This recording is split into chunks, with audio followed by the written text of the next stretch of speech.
Greetings everyone, and a very warm welcome to this news hour. With the news, I'm Shifarao Lako, and do stay with us. The United States of America usually uses humanitarian crises as a pretext to invade countries for the sole interest of its policy toward impoverishing nations that do not succumb to its hand-twisting approach. The recent indication of its Army General planning to use military solution to stop the war in Ethiopia, coupled with the integrated media campaign against Ethiopia, shows how it is desperate to justify the foreseeable intervention in Ethiopia. Solomon Dani has more. When the U.S. invaded Iraq, the then-President George W. Bush had this to say to convince the world that the then Iraqi government was a threat. My fellow citizens, at this hour, American and coalition forces are in the early stages of military operations to disarm Iraq, to free its people, and to defend the world from grave danger. On my orders, coalition forces have begun striking selected targets of military importance to undermine Saddam Hussein's ability to wage war. These are opening stages of what will be a broad and concerted campaign. More than 35 countries are giving crucial support. He also pledged not to harm civilians in the operation. I want Americans and all the world to know that coalition forces will make every effort to spare innocent civilians from harm. A campaign on the harsh terrain of a nation as large as California could be longer and more difficult than some predict. And helping Iraqis achieve a united, stable, and free country will require our sustained commitment. We come to Iraq with respect for its citizens, for their great civilization, and for the religious faiths they practice. We have no ambition in Iraq except to remove a threat and restore control of that country to its own people. Years after the invasion, Bush confessed his terrible mistake in Iraq, struggling with his words. This was not new for the U.S. It has been doing it all along in different nations, destroying infrastructures, social fabrics, killing civilians, and committing atrocities which it has never been accounted for. Libya, Syria, Afghanistan, Serbia, Iraq, and other victims were manifestations of the U.S. policy to destroy nations under the guise of humanitarian concerns, democracy, and terrorism.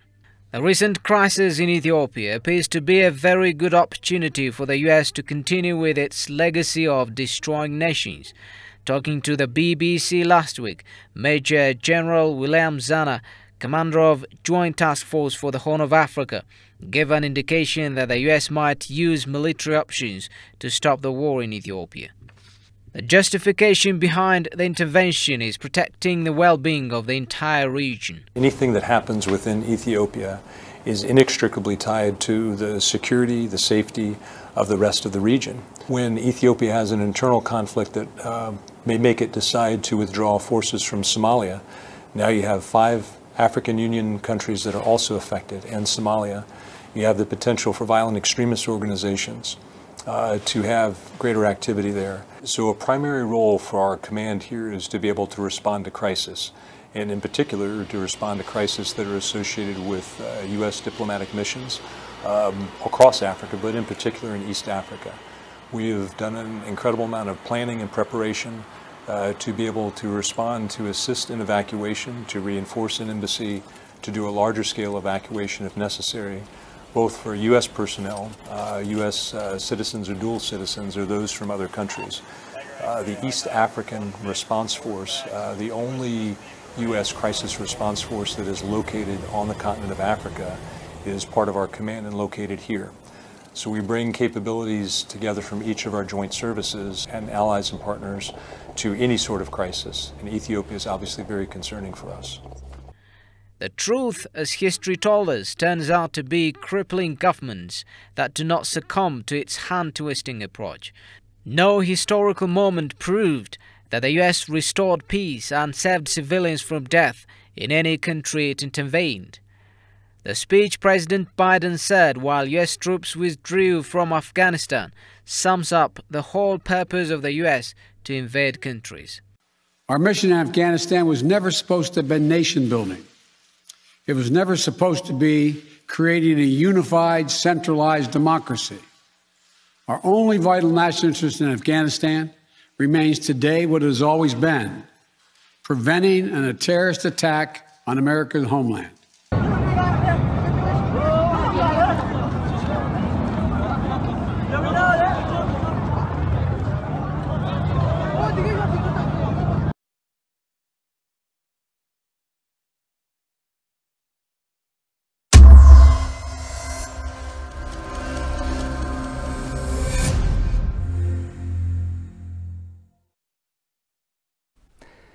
Well, the viewers, it's now time for trending stories that happened on Ethiopia over the past 24 hours. And here in the studio, I'm joined by our staff reporter, Sintayo Tamrat, to help us bring us up to speed. Sintayo, welcome. Thank you, Shfarao.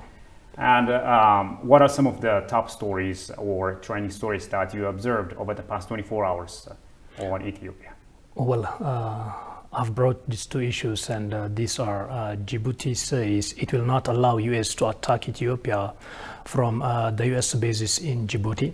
And the next point is also related with this. A certain TPLF paid man reacts to Djiboutian foreign minister statement is regarding this. Okay, so what's striking points or that especially attracted your attention over the past 24 hours? Yeah, maybe just I've not expected this from Djiboutian Foreign Minister Mohammed Ali Youssef.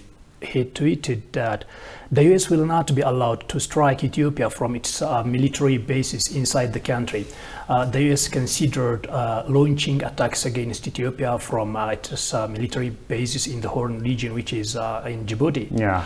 And this came after General William Zana, the commander of the Camp Lemonia, gave an interview to BBC on Saturday, as we observed in the news, explaining how the American forces in Djibouti were carrying out missions and fighting terrorism and just maintaining the well-being of the diplomats as well as the interests of the missionaries here in the Horn of African region. And some expressed concern following this that Djibouti's territory being used for a sort of hostile intervention in the neighboring countries, and that is not being to happen for the Djiboutian government is attached to its relations with neighboring countries, in this case Ethiopia.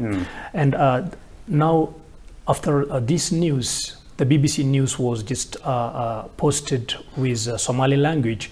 A lot of tweets, a lot of comments, a lot of criticisms has come saying that the US shall not do this. The US shall not destabilize the Horn of African region, and particularly in the case of Ethiopia, the critics has been somehow bitter. And this is the first point, and the next point is also related with this, and that is just a TPLF paid man. William Davison says that the TPLF is going to seize the Ethio-Djibouti border, which is Ethiopia's most important corridor for the economy. And why he said this is immediately after Djiboutian Foreign Minister said those remarks. This man, William Davidson, who is international crisis group expert, said this statement, and it appears that though the US is unable or not allowed to launch attacks from Djibouti bases, now the TPLF might just say that we know that TPLF is just backed many Western countries, including the US, who has been just working day and night in the international arenas as well as to stand for the TPLF. And if the US is not able to launch attacks, now the TPLF can do that by seizing Ethiopia's lifeline, Ethiopia's economy lifeline, which is this corridor. And he's saying so, but what is on the ground is not this. The reality is not TPLF nowadays is encircled by government forces as well as the paratroop troops in Amhara and Afar regions. This is the story. Oh, okay. Thank you, Sandayo. Thank you.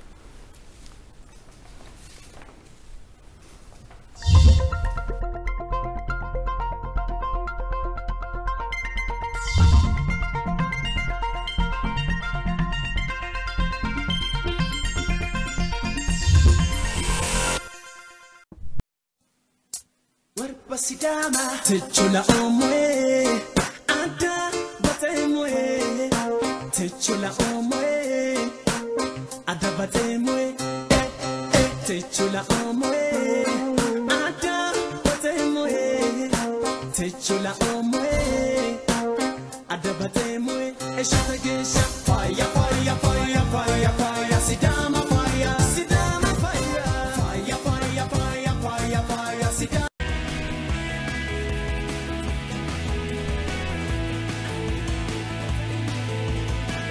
We came to Awasa to see two things, well, actually three.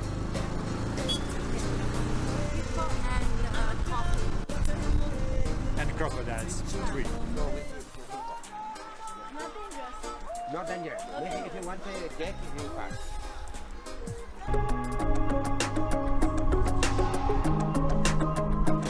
Ce mi-e frică că ne-au dat vestele astea, eu știu să not, dar nu știu să not lângă hipopotami.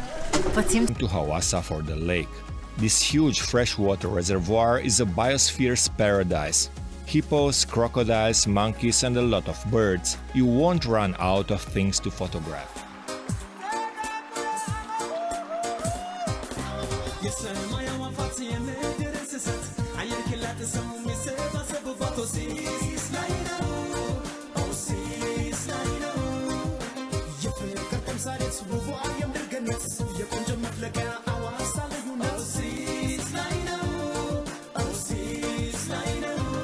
Lake view, let us show you how it looks like.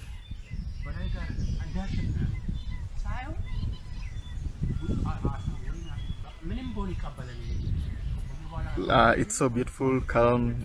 We are sitting at provide life jackets that Linda is throwing towards me. Is it a life jacket or a weapon?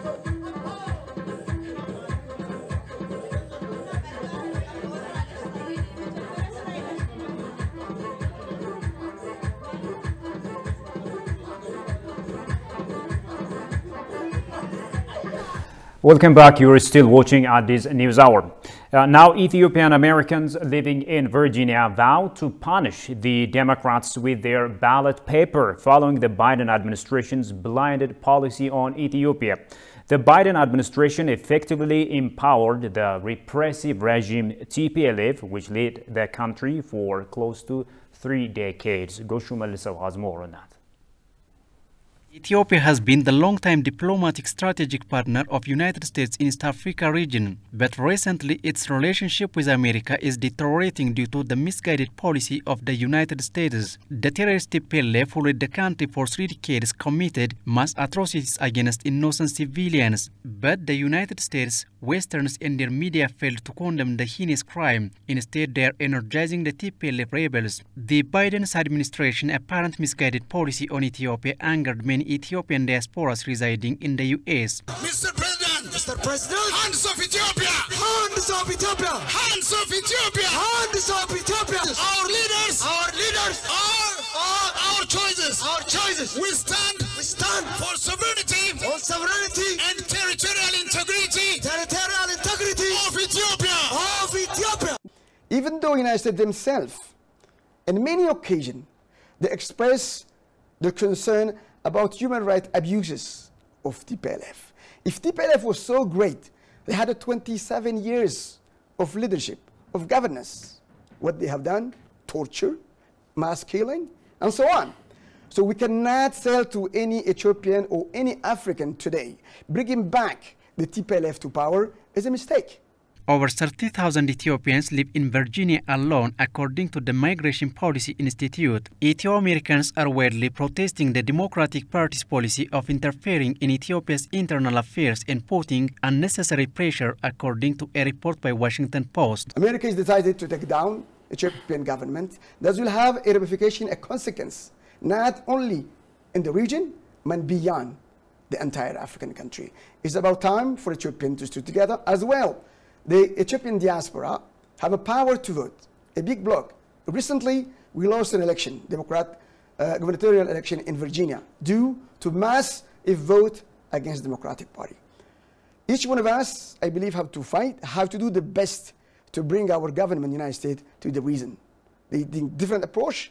Ethiopian Americans in Virginia headed to punish the Democrats with their ballot paper following the Biden's administration blinded policy on Ethiopia. Ethiopian American Public Affairs Committee said the government's approach is so illogical to show they are disappointed in an area that can potentially hurt the Democratic Party. Organizers with the group said they put out mass messaging on social media canvas at Ethiopian Orthodox churches and restaurants in the DC suburbs and texted thousands of people in hopes of rallying community members to vote for Young King.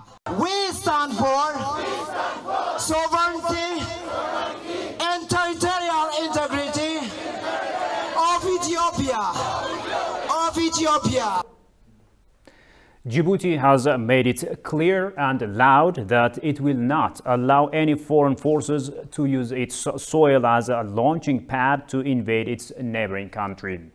Its senior official indicated his country has clear information over premeditated moves of Western countries which take humanitarian assistance as a springboard to land in sovereign country like Ethiopia. Ethiopia has time and again declared its stance to the whole world that it doesn't bow to any foreign aggression efforts which demand it to sell its policies and dignity. The statement from the Djibouti senior government official is a proof and reliance that Africans have the confidence in Ethiopia, advocating a win-win relationships to all its friendly countries.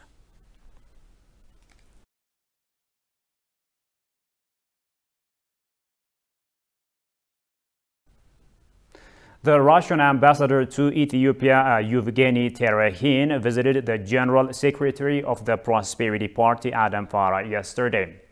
The ambassador congratulated the secretary on his appointment to the responsible position.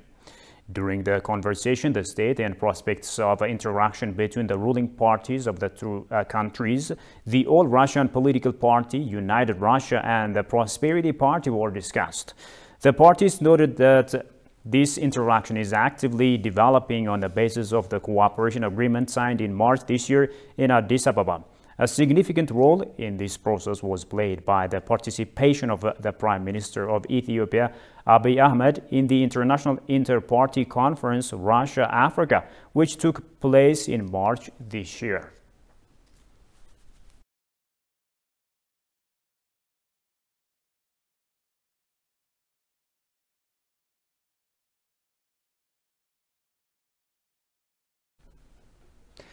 Now moving on, in an exclusive interview with the Indian DD broadcast, State Minister of Finance Yopta Kalin said the terrorist TPLF is being supported by several external powers. Stability of Ethiopia is very important for peace and security of the region, but elements working to destabilize the East African region are engaged in proxy war against Ethiopia. Hello and welcome. I'm Ramesh Ramachandran and you're watching a special broadcast here on DD India. Noting as Ethiopia is in a better position to contain circumstances and thrive in speeding up its socio-economic advancement, Finance Minister Yopta Kalin underscored that reports from Western media houses as if rebels are advancing to capital and Addis Ababa is under siege are completely disinformation. Yeah, the fighting is taking place in the northern part of Ethiopia. So this propaganda that the capital is under threat is part of the cyber warfare that the rebel group is undertaking. I mean, my Indian geography is not that good, but we're talking about Delhi compared to West Bengal or Tamimada. So we're talking about some conflicts in the outskirts of the country, while the rest of the country is as I said, thriving. But this threat is affecting our people in those parts of the country. So we need to neutralize this as quickly as possible, find an end to it, and go back on track to development, democracy, and peace building. As claimed by Ethiopia, TPLF is gathering satellite data from external powers during its ongoing aggression against the people and the federal government of Ethiopia. Regarding the genesis of the conflict, the state minister highlighted to the Indian DD broadcast that the government had started the law enforcement and survival operation after the terrorist group attacked the northern command of the National Defense Force. The understanding from the Ethiopian government and the Ethiopian public is this is a proxy war. I mean, clearly, it's not a conflict between one rebel group that supposedly is calling for more independence, but it's actually a war against the very state of Ethiopia. It's a war. What do you mean by proxy war, Mr. Minister? Who is backing them? At whose behest are they fighting? Forces from our side are supporting TPLF. We have credible intelligence evidence about satellite support, about some armament support, which is very unfortunate because the stability of the country, the stability of Ethiopia, is very important for the entire region. Talking about the region, in the East African region, the icon of stability is Ethiopia. If Ethiopia is affected, the rest of the region will be affected. At the same time, the state minister emphasized that the terrorist group is using people of Tigray as hostages and involving children in war. But the forces of the TPLF invaded areas of neighboring regions, brutally attacked innocent civilians, and forced thousands of hundreds of people to flee their homes. TPLF has caused a lot of pain on Ethiopians at large over the last year and more. In fact, before that, for the last 3 years during the reform process, they were trying to incite violence in different parts of Ethiopia, and many people are affected by this. But this one was an open aggression, or the declaration of war to, as they call it, to disintegrate Ethiopia and change its structure as we know it. It took a huge human toll. As we said, there are more than 1.5 to 2 million people that are displaced, thousands killed, and I'm sure you've seen the recent report by the UN. The amount of human rights abuse committed by these warring parties, in particular by the TPLF group, is heart-wrenching. Gun grabs, looting, killing of civilians. The propaganda of the TPLF clique is as if the government is using famine as a weapon of war is entirely groundless and false accusation in accordance with the state minister. Ethiopian conflicts instigated by the terrorist TPLF has shown the fact that the U.S. media is not only one-sided, but also totally lopsided in favor of the TPLF. This remark was made by the American journalist Bob Schlehuber, who was recently in Ethiopia and personally witnessed the facts on the ground. Take a look at this. Western media outlets seem bent on covering things which are not on the ground here. The latest case in point is the hysteria, if you will, that CNN has recently caused, as if Addis Ababa had been under siege of the terrorist forces. There were more than 20 stories published in just 24 hours in Ethiopia with same fake information. Luckily, you were here in Ethiopia and has seen the facts on the ground. Now, tell me, what are some of your observations here? Yeah, I was in Ethiopia from November 2nd through November 6th, and I arrived at Bole International Airport and I opened my email once I had service again to an email from the U.S. Embassy saying that all U.S. citizens should immediately leave.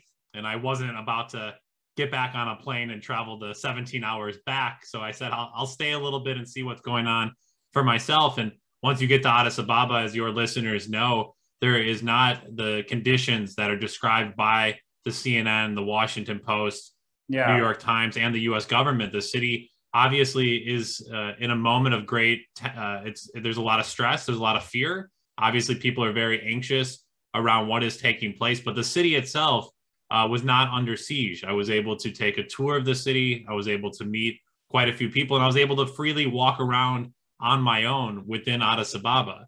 And if there was a war, or if the city was under attack, I do not think I would be walking around the city by myself, casually, taking in the sights, meeting people, getting great food. And so obviously what I saw actually being in the country, unlike so many of my colleagues in the news media here in the United States, is a completely different story.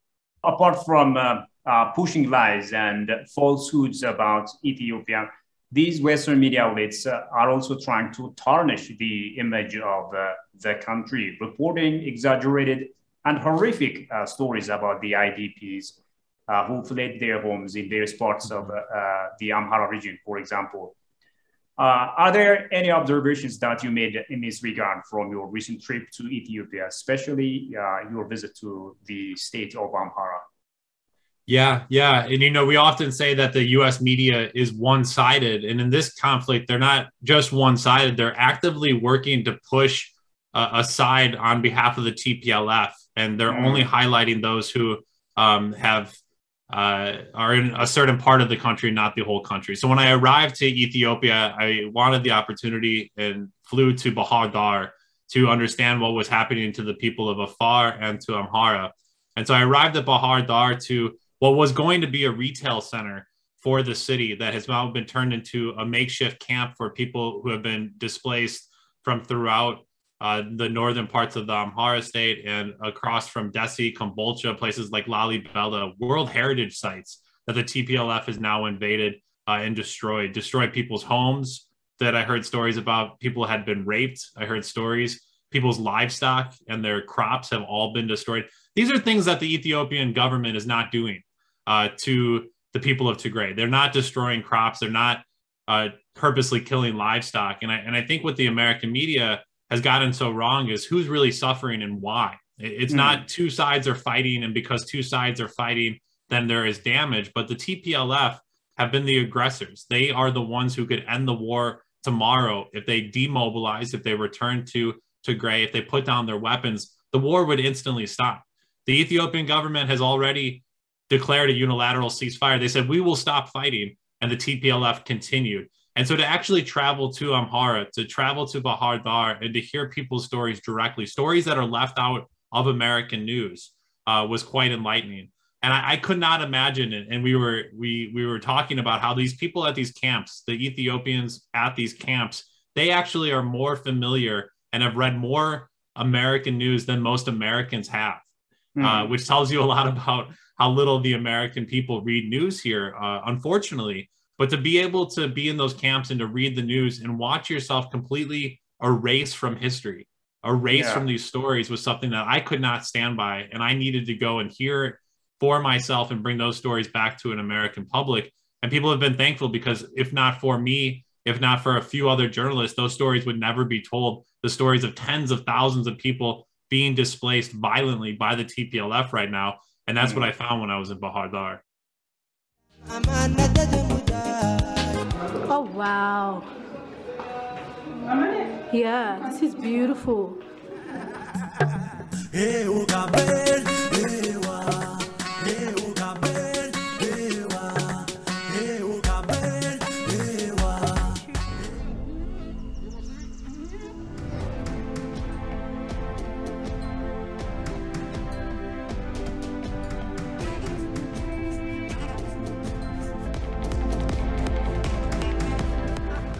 Welcome to the city of Bajaj, the double J city, Jijiga.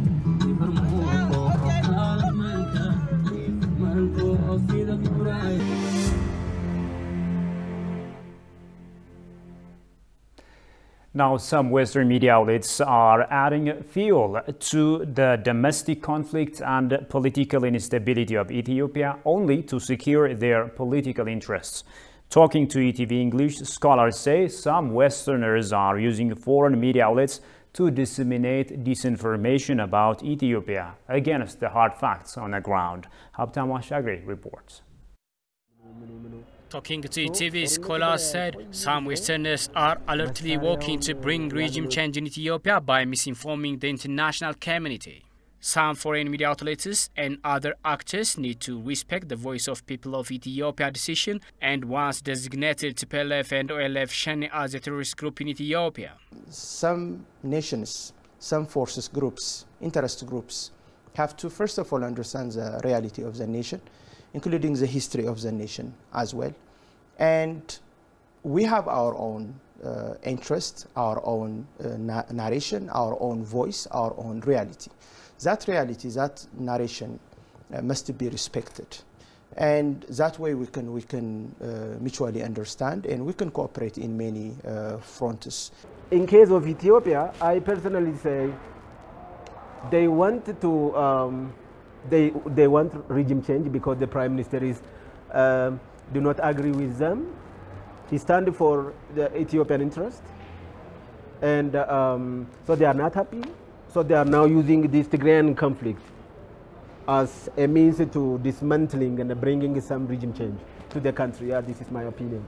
Some Western media outlets are disseminating improper information responsibly to realize their target set against Ethiopia.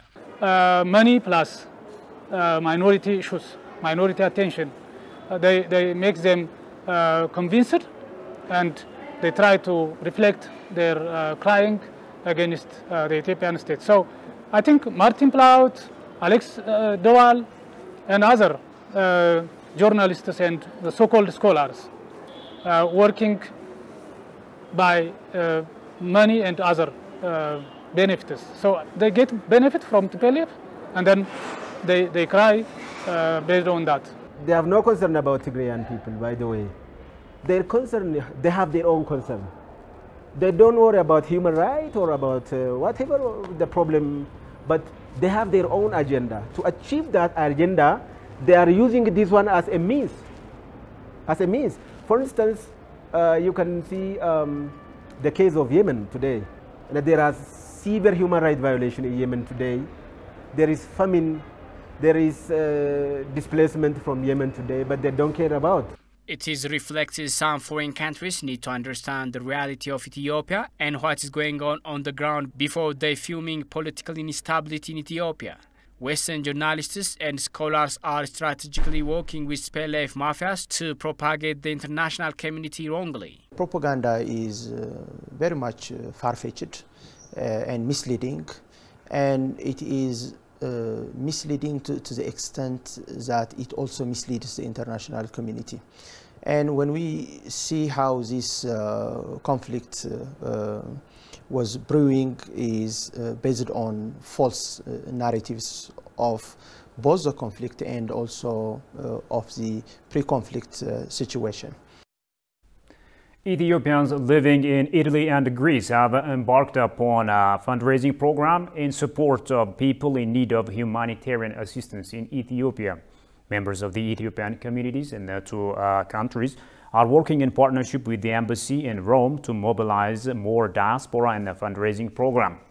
Ethiopian ambassador to Italy, Damitu Hambis, addressing the preliminary meeting of members of the diaspora, called for enhanced efforts in line with the increasing humanitarian need in Ethiopia.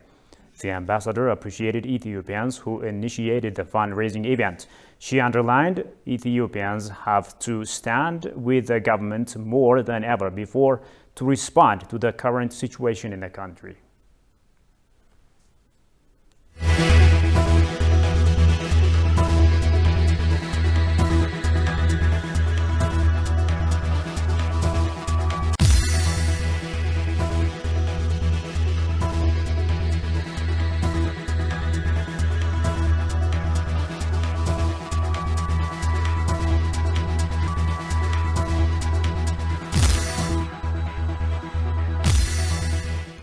Now, finally, members of the Ethiopian diaspora community living in Turkey vowed to stand in unison to fend off foreign meddling and pressures against Ethiopia and effectively respond to the humanitarian needs in the country.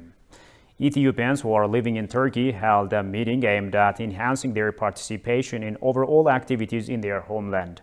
During their discussion, the diaspora community members said the ongoing external pressure in media campaign is not only targeting Ethiopia, but also the entire continent. On the occasion, Ethiopian ambassador to Turkey, Adam Mohammed, underscored the responsibility of the diaspora community to contributing to national efforts underway to address circumstances in the country.